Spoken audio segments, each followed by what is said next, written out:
I gave him my heart, my youth, and 7 years of waiting. But when he came back, he brought a wife, and a lie that shattered everything. It was a cloudy afternoon when I stood at the edge of the platform, my fingers curled tightly around the note he had written me 7 years ago. The ink had faded, but I could still read every word. Wait for me, Emma. I'll return, and we'll have the life we always dreamed of. Yours forever, Adrian.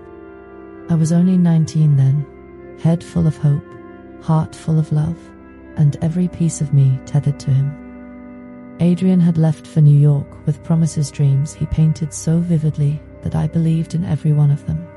He was going to study architecture, build a future, then come back for me, and I waited. I didn't go to university. I took over Mum's flower shop in Norwich. I lived quietly, patiently, faithfully. Every birthday, I'd light a candle for him. Every holiday, I'd buy a gift I never sent. I didn't date, didn't fall for anyone else, because in my heart, he was mine, and I was his until today. Until the moment I saw him step off the train, he looked older, sharper, confident in a way time gives you.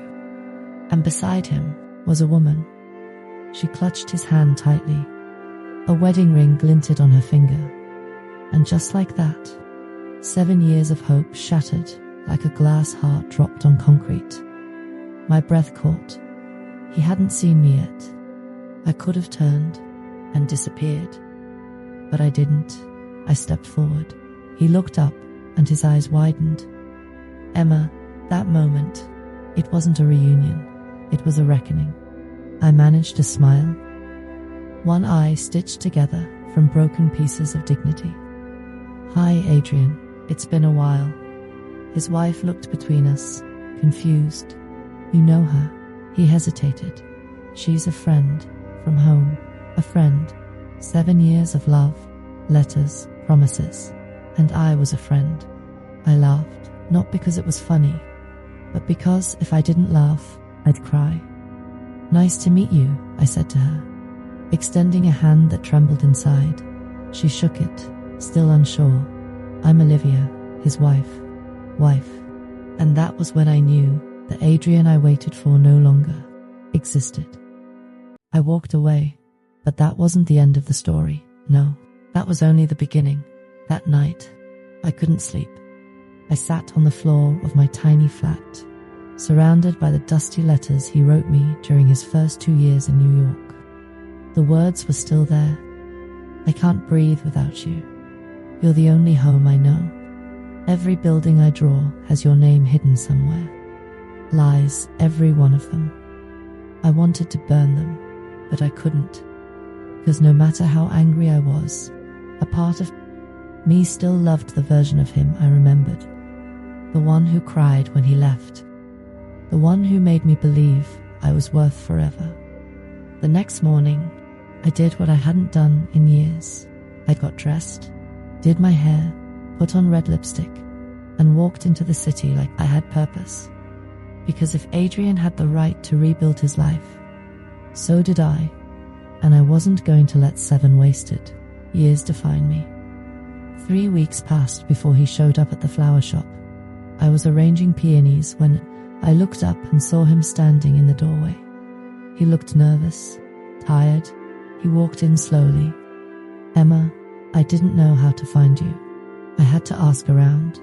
You found me, I said, not looking up. I owe you an explanation. No, Adrian, I said calmly. You owed me that 7 years ago. He sighed, stepping closer. I didn't plan this. I loved you. I swear I did. But life, it got complicated. Olivia and I don't want to hear about her, I snapped. He stopped.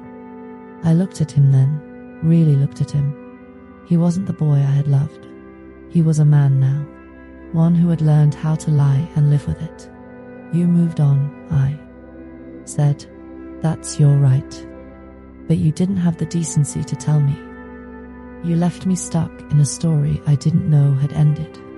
He opened his mouth. I held up my hand. You don't get to apologize. Not now. You don't get to explain away 7 years of silence with a sorry, Emma. I still think about you. Do you? I asked. Then tell me this. What color? Were the curtains in my room? What was my dog's name? What was the last thing I said to you at the station? He blinked, couldn't answer, because those memories faded for him, but I carried them every day. Every damn day he left quietly after that, and I cried. Not because I wanted him back, but because I finally knew he was never coming back. A year passed, the flower shop flourished. I started writing again, little poems I'd stopped believing. And then one day, someone new walked in. His name was Callum. He needed flowers for his mum's birthday. We laughed when he mispronounced ranunculus. He came back the next week, then the week after, then every Friday, with coffee in one hand and a question in the other. What's your favorite movie? If you could live anywhere, where would it be? Do you believe in second chances? He never rushed me, never asked about my past. He just showed up, steady, patient, and one day, when I finally told him about Adrian, all of it, he didn't flinch. He just held my hand and said, "You didn't lose 7 years. You loved deeply. That's not a weakness. That's your superpower."